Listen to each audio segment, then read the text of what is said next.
ያሳምነው ልጅ ደግሞ ቴዎድሮስ የአባቱን ታሪክ ለልጅ የሚያወርስ። አረ ወጣቱ ሆ ብለህ ተነስ እምዬ ሀገር ኢትዮጵያ ሳትፈርስ።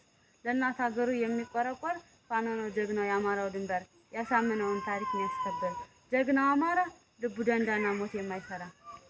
ካልቀረ ምጡ ከወለዱ አይቀር ጀግና መውለድ ነው ጀግናው ሽንፈር። በየሄደበት የማያሳፍር ለእናት ሀገሩ የሚቆረቆር። የምኒልክ ልጅ ያሳምነው ለሀገሩ ካሉት ሞት ጌጡ ነው።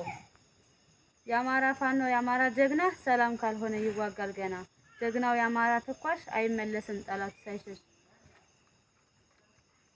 አንቺ ብልጽግና ታይ ውረጅ ታይ ወግጅ አማራን በአማራ በሴራ ታፋጅ። ምን ያረግልሻል አማራን ብትጎጅ ወንበሩ ለሌላ ጥለሽ ልትሄጂ። ማይጠረጥር መስሎሽ የማያውቅ አማራ ቆራርጦ ጥሎታል የወያኔን ሴራ። እንኳን ያንቺቱን የትናንቷን ፋራ። ከዛ በበራው ብረትን ጣልታቶ ፋኖ አበላቸው በጥይት